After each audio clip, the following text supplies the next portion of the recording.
Bismillahirrahmanirrahim. Assalamualaikum warahmatullahi wabarakatuh.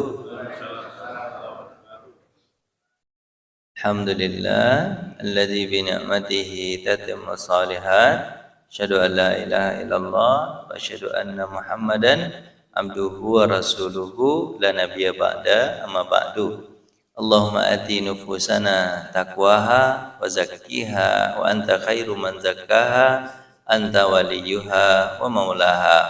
Allahumma alimna bima alamtana wa alimna bima yanfa'una wa zidna ilma.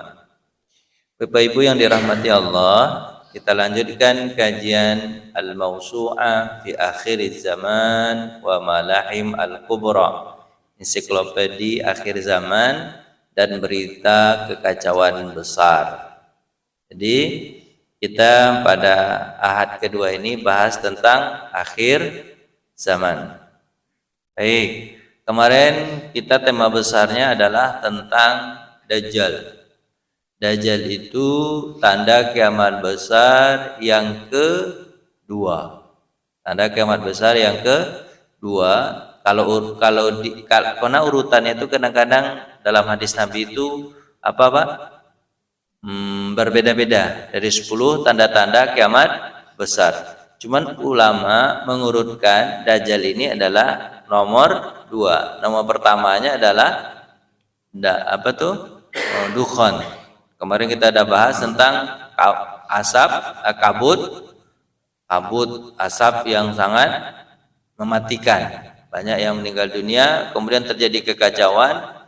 Setelah terjadi kekacauan datang Imam Mahdi. Cuman Imam Mahdi ini kemarin kita udah bahas, dia tidak termasuk tanda kiamat besar. Imam Mahdi. Setelah datang Imam Mahdi, kemudian membuat aman. Setelah aman, yang datang adalah Dajjal. Ini yang kedua nih Pak. Yang kedua adalah Dajjal. Diselingi dengan Imam Mahdi. Setelah Dajjal nanti baru datang Nabi Isa alaihi salam bunuh Dajjal. Jadi silih berganti gitu. Setelah Isa datang pula Ya'juj Ma'juj. Ini tanda yang keempat. Jadi buruk, kemudian Imam Mahdi baik berarti ya. Tapi Imam Mahdi nggak masuk dalam tanda kiamat besar. Jadi buruk dulu, habis itu baik, tapi Imam Mahdi nggak masuk ya. Gimana tuh ya?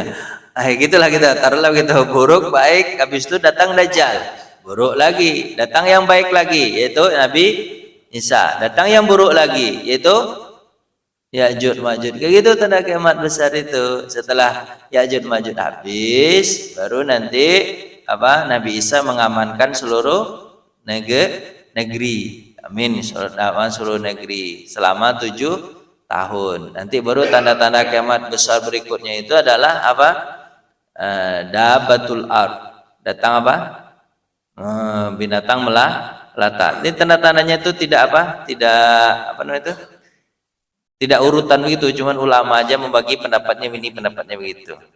Baik.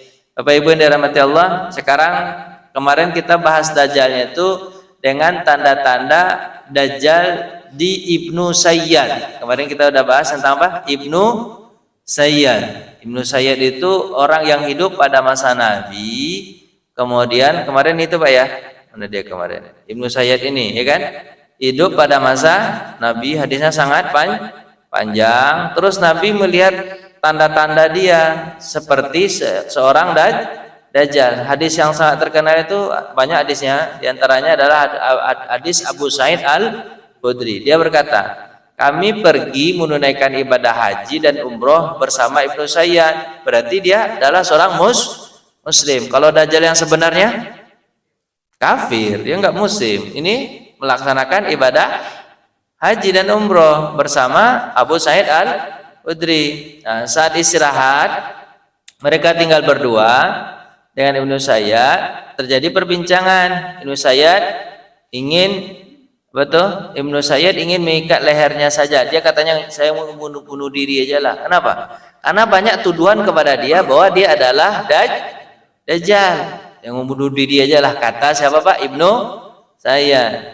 Terus terhadap kalau kata manusia ya, Kemudian wahai Ibnu Sayyad, kata ini Ibu Sa'id Khudri merasa ini Pak, merasa apa? Kasihan ya. Kasihan betul kau dibully. Dibully kan bahasanya Pak ya? Betul kau dibully.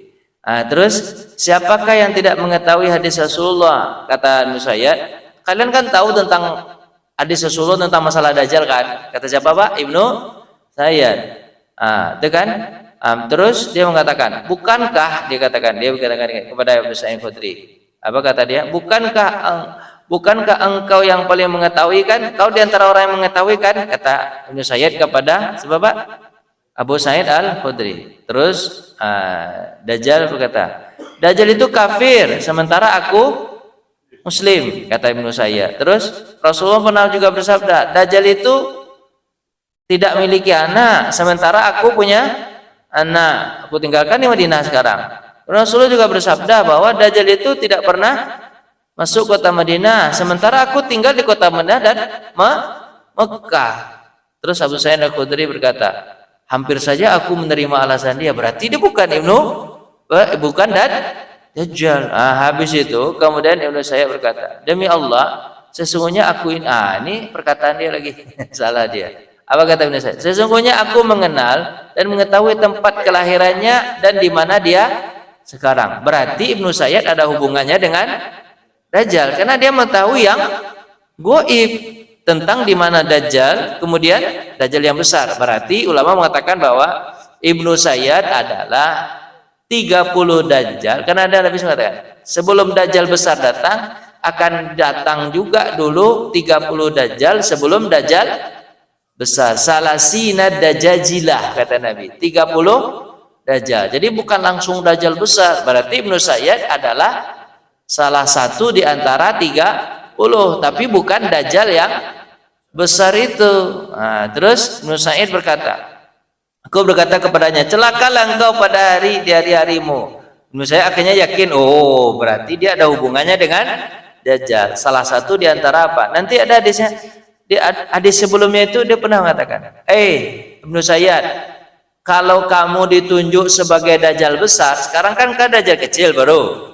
Kalau nanti kau ditakdirkan jadi Dajjal besar, kamu mau nggak? Apa kata dia? Aku nggak nolak.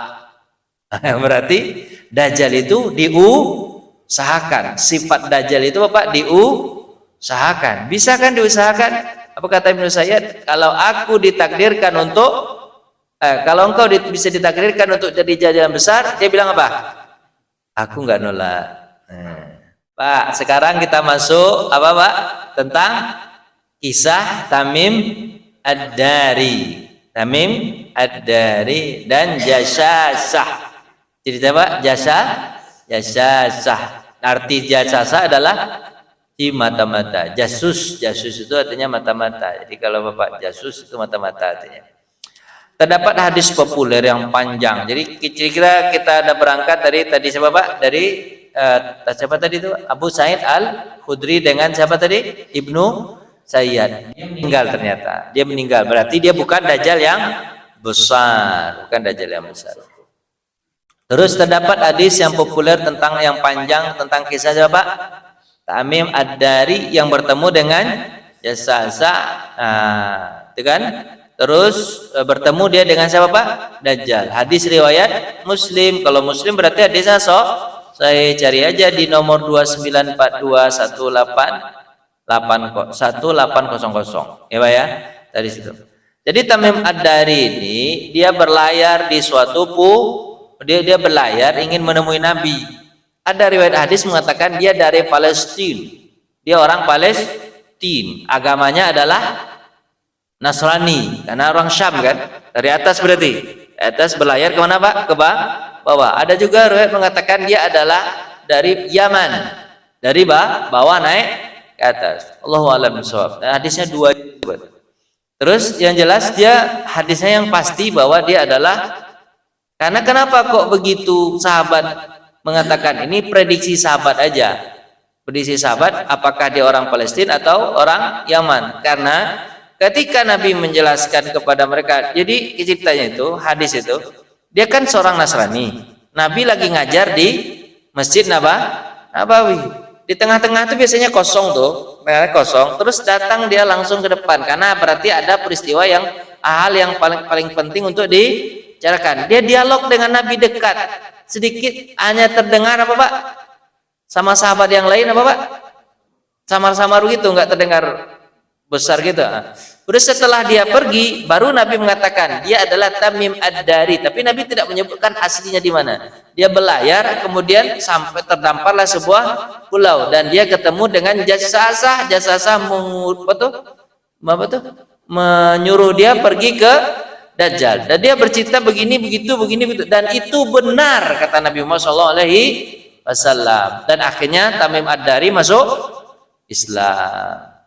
Nah, Tamim Ad-Dari berlabuh di sebuah pulau, ya kan? Terus dia ketemu dengan makhluk bernama Jasasah. Jasasah itu dia seperti apa tuh? Seperti King Kong, Bapak. Monyet besar tapi bisa berdiri.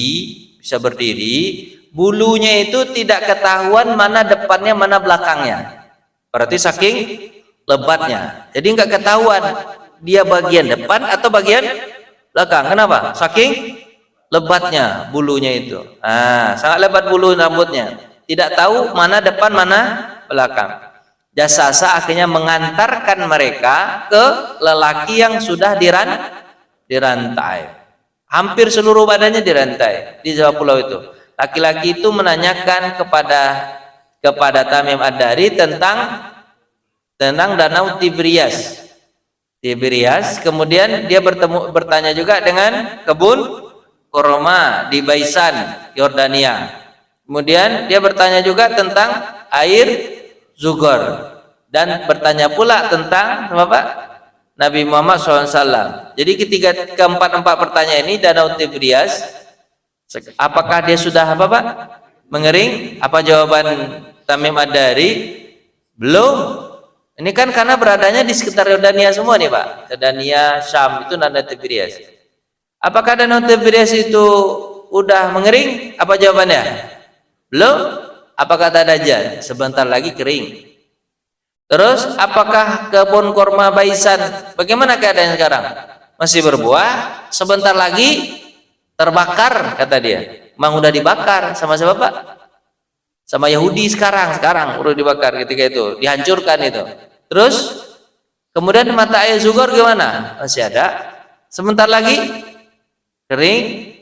Kemudian Nabi Muhammad gimana? Apa kabar? Aku sudah mendekat, karena belum masuk Islam tuh. Aku mendengar kabar dan aku rencana mau ke situ. Kata siapa Pak? Tamim Ad-Dari. Katanya dia sudah muncul. Maksudnya sudah ada Nabi terakhir Nabi Muhammad SAW.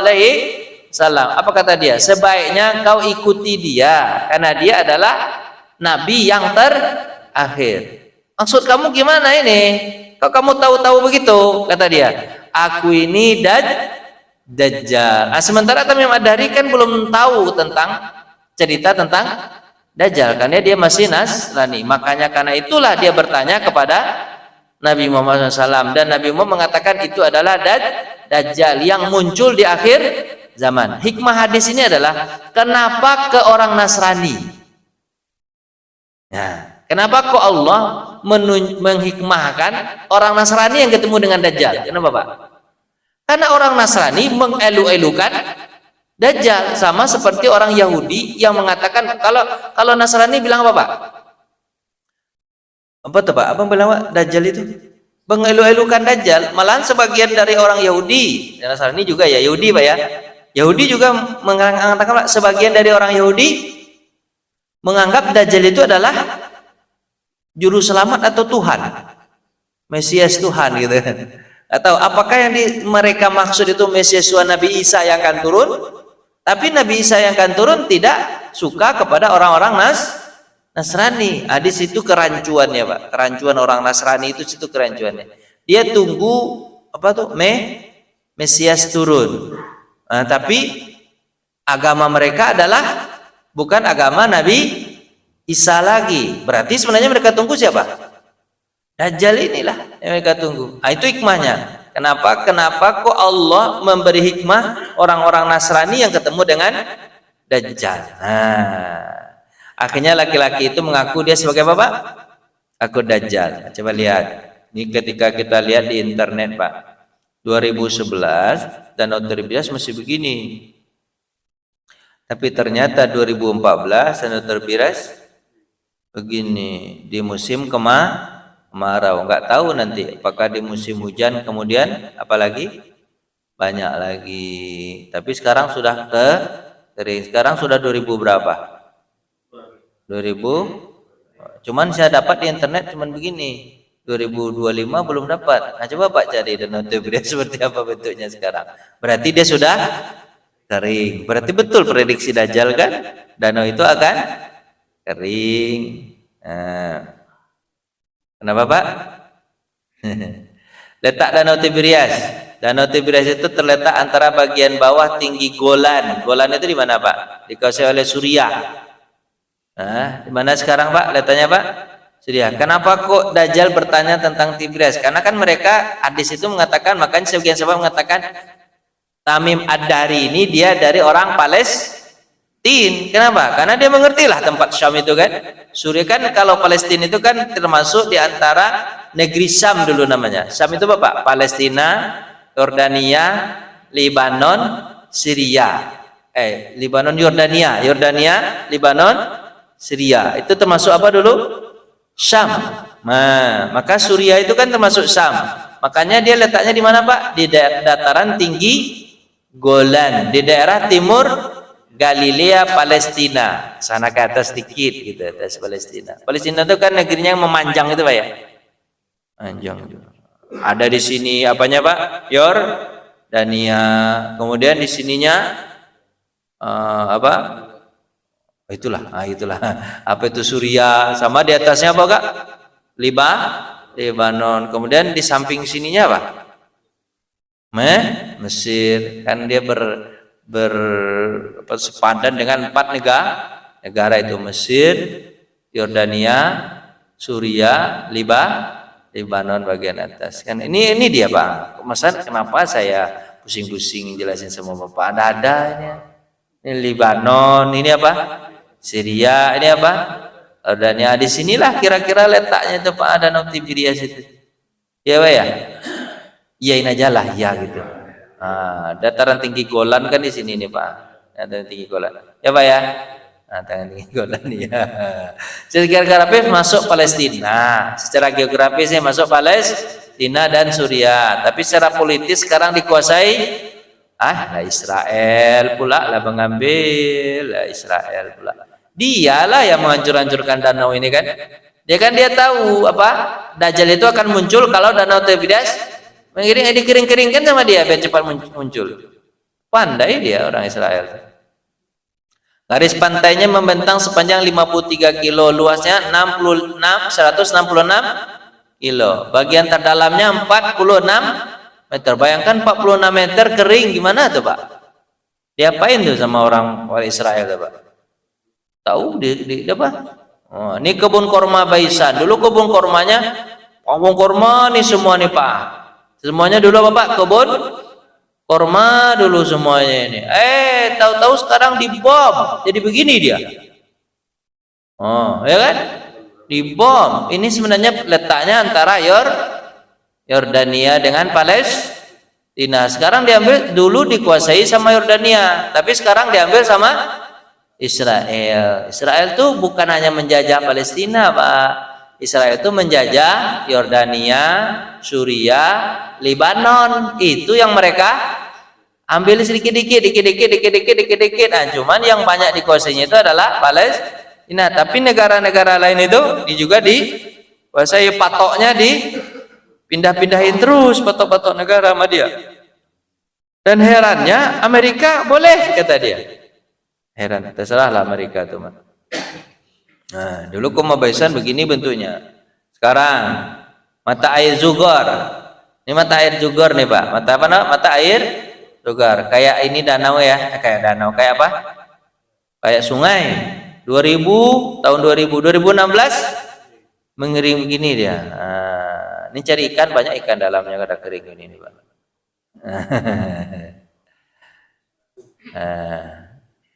Terus saya bertanya lagi tentang apa? Nabi Muhammad kan nggak bisa digambarkan Pak ya. Kan 4 pertanyaan tadi kan.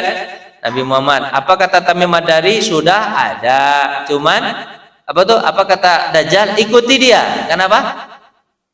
Karena dia adalah nabi terakhir. Sekarang kita udah selesai cerita itu tentang cerita Bapak Tamim Ad-Dari. Hikmahnya adalah berarti Dajjal sudah ada belum? Udah ada Dajjal. Terus dari kapan Dajjal ada? Dari dulu berarti. Tamim Ad-Dari aja bertemu dengan dia sudah besar orangnya, udah gede. Tapi berarti kena mati-mati dia Pak. Kenapa Pak? Padahal dia manusia. Kenapa nggak mati-mati Pak? Terserah sama Allah. Bisa Allah mengangkat umurnya, maksudnya menghentikan perjalanan umurnya, ya kan? Bisa jadi seperti apa Pak? Banyak kan kejadiannya. Siapa Pak? Ashabul Kahfi. Kan Allah hentikan umurnya 309 tahun tidur tapi tak meninggal-ninggal, hidup dan badannya sama seperti itu aja. Makanya kalau mau Bapak berdoa lah, ya Allah jadikanlah si Abu Kahfi gitu 300 tahun lagi baru hidup lagi gitu. Bapak cari goa. Janganlah begitu. Meninggal juga Bapak beda. Itu hikmah dari Allah SWT. Jadi Allah itu memberi hikmah begitu. Bisa kata Allah. Kalau aku berkeinginan bisa. Aku tahan umur bisa. Bisa. Itu bukannya satu kisah itu Pak. Ada kasih saya lihat dalam Al-Quran itu. Au kalladzi marra ala qaryatin wa hiya khawiyatun ala urushiha. Itu cerita tentang orang Yahudi itu. Ada orang Yahudi juga dulu. Apa namanya Pak?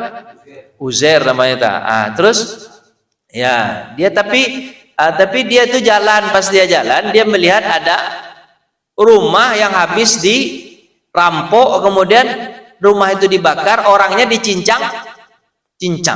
Terus dia bilang apa Pak? Ini orang ini dicincang, dibakar. Dia kan Muslim, istilahnya Yahudi Muslim itu zaman dulu gitu kan. Nabi menceritakan, Allah menceritakan dalam Quran gitu. Habis itu orang dicincang itu dia berpikir begini, orang ini udah dicincang, habis itu dibakar pula. Kira-kira nanti bagaimana cara Allah membangkitkan dia? Karena badannya sudah terpisah. Seketika itu Allah Bapak mematikan, bukan mematikan dia. Ya mematikan lah saya. Dimatikan oleh Allah di tempat itu. Dia meninggal dunia. Habis meninggal dunia, setelah 100 tahun dibangkitkan Allah lagi. Pertama Allah bangkitkan apa? Allah bangkitkan dia. Habis itu Allah mengatakan. Terus ada orang datang malaikat kepada dia bertanya, kamu berapa lama di sini? Apa kata? Yauman au ba'da yaumin. Apa kata malaikat? La. Tiba kata malaikat, kalla bal. Apa kata malaikat? Wanzur ila tu'amika wa syarabika lam yatasannah. Coba lihat. Sebenarnya kamu itu sudah 100 tahun di sini, kata malaikat. Lihat makanan kamu. Dia punya makanan kan? Makanan kamu itu sudah jadi tanah. Kemudian diapain sama Allah Pak? Dibangkitkan lagi. Itu kan begitu cara Allah membangkitkan. Udah di tanah tapi tahu-tahu ada makanan lagi. Terus apa Pak? Wanzur ila himarika walinaj'alaka ayatan linnas. Dia pakai apa Pak? Keledai. Kemudian tahu-tahu keledainya dari tanah itu kan orang 100 tahun. Habis itu jadi tanah, kemudian keledainya hidup lagi. Berarti aku udah lama di sini.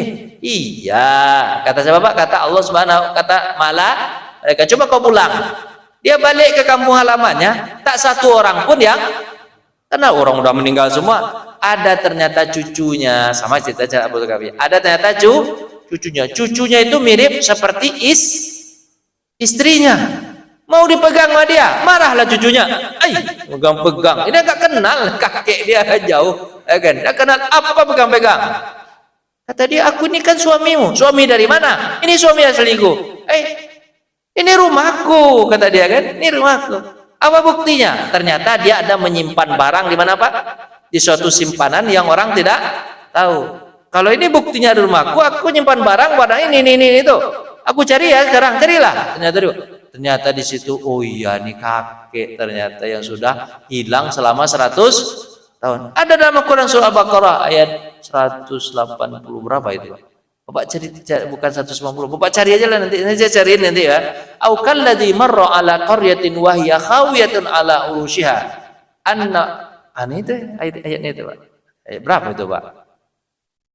Pak cari aja lah. Itu ceritanya bahwa Allah bisa Pak. Bukan hanya satu cerita. Bapak tahu kan ceritanya cuma Ashabul Kahfi, ada cerita yang lain. Ada cerita. Itu cerita Nabi Musa bisa menghidupkan orang pakai pukulan bagian dari sapi. Bisa, Allah gampang. Atau cerita Nabi Ibrahim alaihissalam, bagaimana Nabi Ibrahim membelah-belah apa Pak?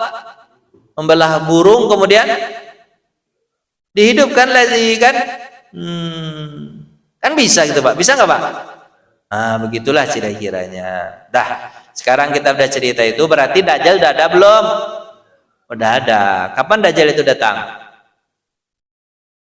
Belum tahu. Tapi di kampung saya tiap hari dia datang. Dajjal. Oh, Dajjal. Tapi dipanggil sama orang udah Jalal, dipanggil sama orang Dajjal.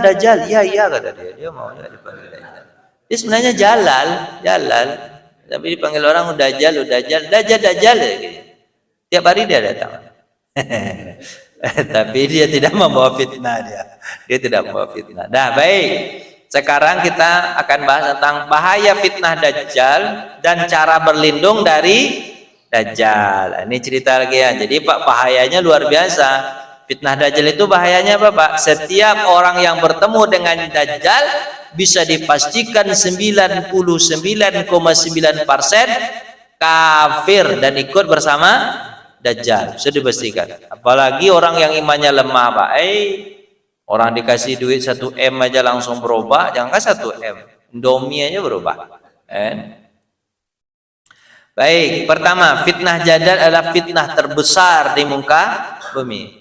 Dari Hisam bin Amir al-Ansari, Rasulullah SAW berkata, aku mendengar Rasulullah SAW bersabda, di antara penciptaan Adam sampai terjadinya kiamat tidak ada fitnah yang lebih besar kecuali fitnah Dajjal. Hadis riwayat Muslim nomor 2945. Dari Huzaifah, dia berkata, Dajjal disebut-sebut di dekat Rasulullah SAW. Jadi Rasulullah sering menyebut nama Dajjal. Lalu beliau bersabda, sungguh fitnah sebagian kalian lebih kutakuti dari fitnah Dajjal. Tiada seorang pun yang selamat dari fitnah sebelumnya kecuali dia juga selamat darinya.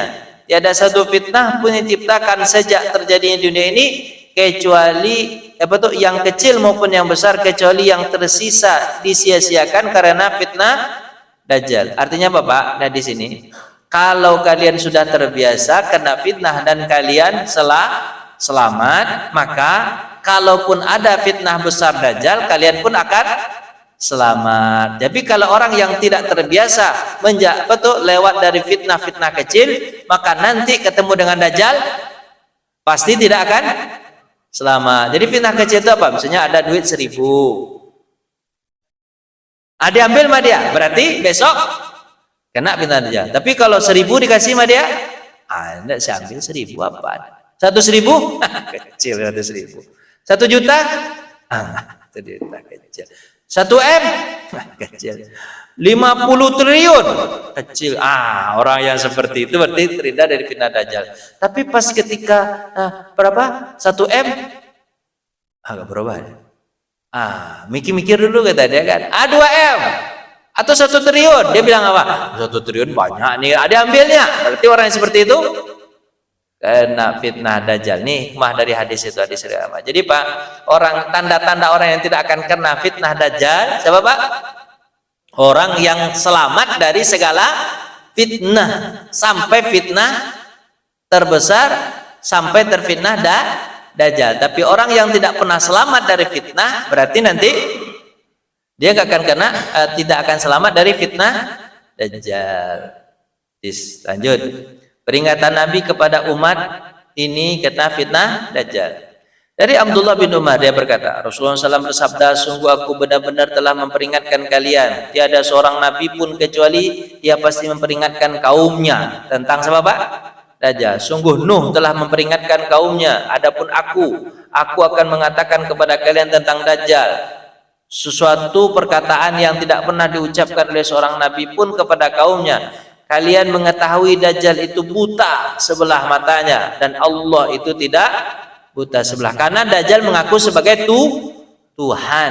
Terus Nabi Muhammad bilang apa? Tuhan itu tidak buta. Terus semua Nabi memperingatkan hati-hati kalian dengan Dajjal, cuma tidak memperinci bagaimana tanda-tanda Dajjal. Nabi Muhammad memperinci tanda-tanda Dajjal dengan tanda-tanda fisik. Tanda-tanda fisiknya adalah Dajjal itu matanya buta sebelah. Terus karena dia mengaku sebagai Tuhan, Nabi Muhammad meyakinkan dia bukan Tuhan. Karena Tuhan itu tidak buta sebelah. Nah ini, kan? Berarti semua Nabi memperingatkan tentang Dajjal, Pak ya. Padahal Dajjal itu akan muncul di akhir zaman. Tapi tetap aja para Nabi memperingatkan. Berarti saking apa, Pak? Saking pentingnya. Nah ini hikmahnya nih Pak. Apa hikmahnya Pak? Saking pentingnya Bapak memperingatkan anak-anak Bapak dari segala fitnah. Walaupun fitnah itu belum muncul. Nah, nanti Bapak harus sering-sering tuh ingatkan anak Bapak dari fitnah. Hati-hati Nina, hati-hati Nina, hati-hati Nina, hati-hati Nina. Kayak gitu harus Pak. Baik fitnah apa aja lah. Fitnah apa saja. Kenapa? Karena orang yang akan sukses dari fitnah Dajjal adalah orang yang sukses melewati segala macam fitnah. Tapi kalau nggak sukses, pasti kena sama. Kira-kira Bapak kena fitnah itu ada yang sukses, sukses semua atau ada yang nggak sukses? Sukses semua. Masya Allah, Bapak nih. Nah, selamat Bapak dari Dajjal nanti. Tapi kalau ada yang nggak sukses, ada duit 1.000, diambil. 2.000, ambil juga. Atau pas ketika ada perempuan cantik, Pak lihat atau enggak? Nah kan Bapak nih gimana nih? Jawablah. Ada perempuan cantik. Kalau duit tadi Bapak nggak tergoda mungkin. Tapi kalau perempuan cantik, nah tergoda juga. Berarti kena Dajjal. Nah Dajjal. Tapi kalau nggak terlihat juga, walaupun terlihat tapi langsung balikan, itu nggak kena Dajjal. Jadi Bapak bisa merasakan itu. Bapak akan kena atau tidak. Makanya Nabi mengatakan apa? Sebelum kalian kena lebih baik menghindar jauh-jauh, lari jauh-jauh. Kalau ada Bapak ketemu, Dajjal ada di Sumatera Barat, Dajjal lah. Bapak lari cepat-cepat jauh. Saya di antara itu menghindar tuh gara-gara itu mah. Aku dari Jakarta kan, jalan ada Dajjal, lari cepat-cepat. Sebab pasti tidak akan lama. Pokoknya kalau Bapak ingat ada Dajjal di situ kata orang kan, lari. Bapak jangan ikut-ikut, jangan Bapak sok-sokan pula Bapak menghadapin dia. Enggak akan kuat Bapak. Dari Aisyah Rasulullah SAW bersabda, ini kita baca hadis saja. Berdoa kepada waktu sholat, ya Allah, sungguh aku mohon perlindungan kepadamu dari siksa kubur. Aku mohon perlindungan kepadamu dari fitnah Masihid, dan aku mohon kepadamu perlindungan dari fitnah kehidupan dan kematian. Kan setelah tahiyat itu kan doa dianjurkan Nabi Bapak.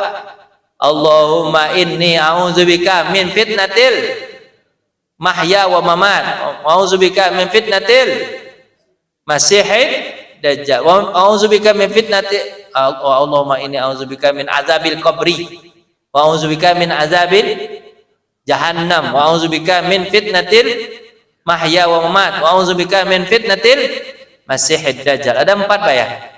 Itu berputar-putar nggak di siapa? Yang duluan apa Pak? Kubur dulu, jahanam dulu, atau apa dulu?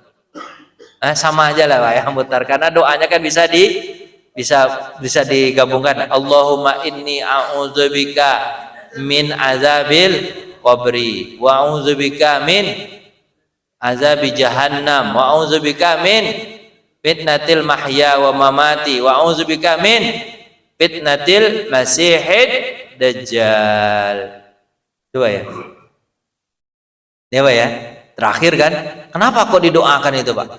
Berarti level Dajjal itu selevel dengan azab jahannam. Apa ya? Nah, kalau azab jahannam Bapak bisa lepas gak? Azab kubur Bapak bisa lepas gak? Kenapa disebutkan fitnah hidup sama fitnah mati? Karena itu ukurannya orang lepas dari fitnah Dajjal adalah kalau lepas dari fitnah hidup dan mati, ya baru bisa lepas dari fitnah Dajjal. 4 doa itu Pak doakan kan. Jadi jangan langsung salam, tapi tambah dengan doa itu. Berarti kalau ditambah, walaupun doa itu bukan rukun, disunatkan, tapi itu selalu diingatkan dan diingatkan dalam sholat lagi, ya Pak ya. Berarti itu kan doa luar biasa kan? Karena doa sholat itu kan doa luar biasa semua isinya. Ulang lagi Pak. Bapak hafal nggak itu? Kan gampang sekali. Allahumma inni a'udzubika min azabil. Semuanya sama kan di depan itu. Allahumma inni a'udzubika min azabil qabri, wa a'udzubika min nari jahannam, wa a'udzubika min fitnatil mahya wa mamati wa udzubika min fitnatil masihid dajjal. Sama kan doanya di depan itu Pak? Di belakangnya jadi berubah sedikit. Pertama apa? Kalau di belakang azabil qabri, azab kubur. Yang kedua nari azabi jahannam. Apa itu Pak? Neraka jahannam, azabi jahannam. Dua. Yang ketiga fitnatil mahya wa mamat, fitnah hidup dan mati, fitnah dunia dan fitnah akhirat. Hidup mati disebutkan mahya wa mamat. Kemudian terakhir min fitnatil masihid dajjal. Nggak mudah hafal Pak. Tentang sesuatu Pak, kayak orang belajar. Bapak kalau ingin itu harus baca doa. Jadi ternyata menghindari dajjal itu pakai apa Pak? Doa. Ternyata doa itu hebat. Jadi senjata kamus limin. Betul Pak ya? Jadi senjata apa? Iya. Banyak orang sekarang mengatakan bahwa doa itu bukan senjata. Nabi mengatakan doa silahul mu'min. Doa itu adalah senjata kamus limin. Jadi gunakan senjata itu. Bukan hanya senjata apa Pak? Senjata besi, senjata pistol, katapel, segala macam itu kan. Katapel senjata juga Pak. Katapel. Bukan hanya itu senjata, tapi doa. Jadi ketika kita doa kunut segala macam itu senjata nggak Pak? Senjata itu. Sekali lagi Pak doanya Pak, biar Bapak terhindar dari apa Pak? Dajjal. Allahumma inni a'udzubika min azabil qabri wa a'udzubika min azabi jahannam wa a'udzubika min fitnatil mahya wa mamat wa a'udzubika min fitnatil masihid dajjal. Doa itu Pak ya. Itu cara kata Nabi menghindar dari fitnah dajjal. Tapi ada lagi apa Pak? Doanya Bapak apa Pak? Bapak dianjurkan untuk baca apa? Surah Al-Kahfi ayat 1 sampai 10. Alhamdulillahillazi anzala ala abdihil kitab wa lam yaj'al lahu iwaja qayyiman liyunzira ba'san syadidan min ladun wa yubashshiral mu'minina alladhina ya'maluna as-solihat anna lahum ajran hasana makisina fihi abada wa yunziral ladzina qalu ittakhadallahu walada ma lahum bihi min ilmin wala liabaihim kaburat kalimatan takhruju min afwahihim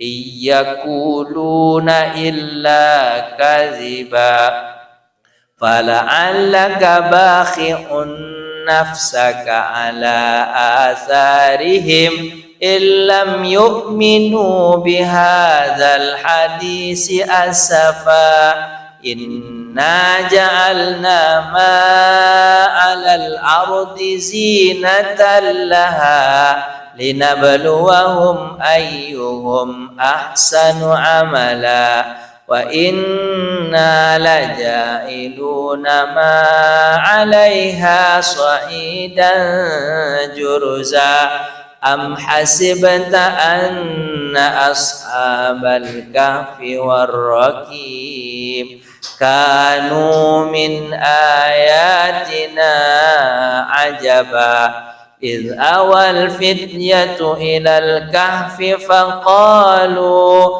rabbana atina min ladunka rahmah wa hayyi lana min amrina rasyada. Kenapa semua Pak tuh? Masya Allah. Bapak baca surat itu, Bapak terhindar dari Bapak dan dajjal, fitnah dan dajjal. Itulah Pak ya. Ciri-ciri Bapak, kita bahas sekarang Bapak. Ciri-ciri Dajjal. Bapak capek ya dengan saya, Pak? Udah bunyi Pak belum, Pak? Udah bunyi belum? Pak, tanyalah Pak. Tanya sebelum kita masuk ciri-ciri ini. Ini lambat-lambat aja kerjaan kita ini ya. Nah, silakan Pak. Jadi, tapi apa ya Pak ya?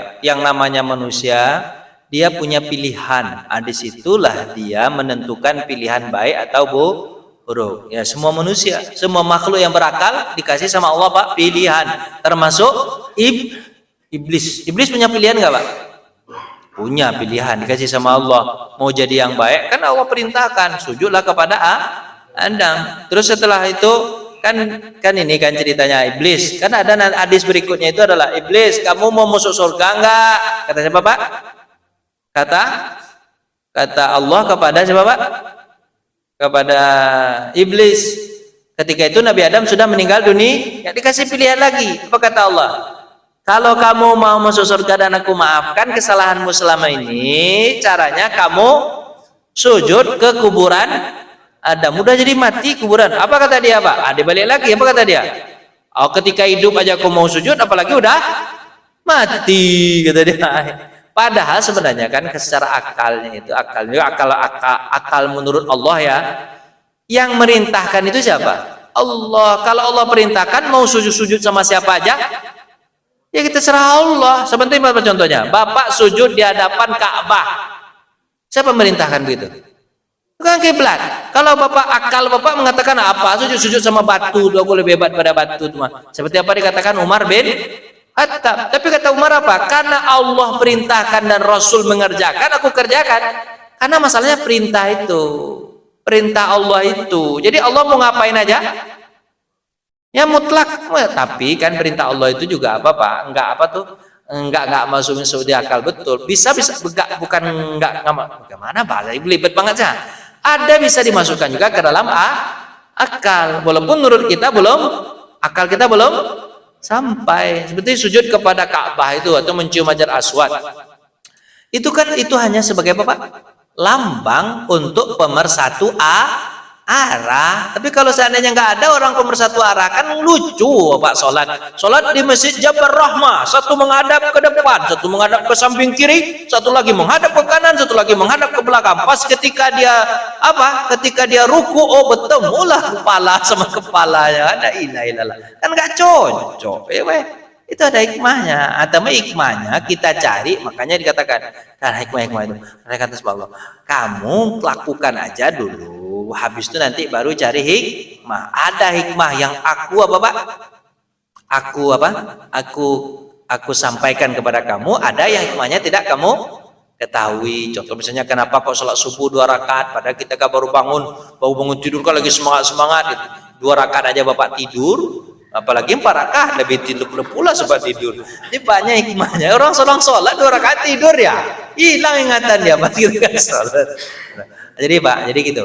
Jadi Dajjal juga punya pilihan. Seperti kita Bapak Ibnu ini kan cerita Dajjal di awal Nabi pernah mengatakan, Dajjal asli itu kata Nabi, dia adalah keturunan dari Yahudi. Bapaknya tinggi, ibunya gendut, berarti seperti angka 10. Seperti apa Pak?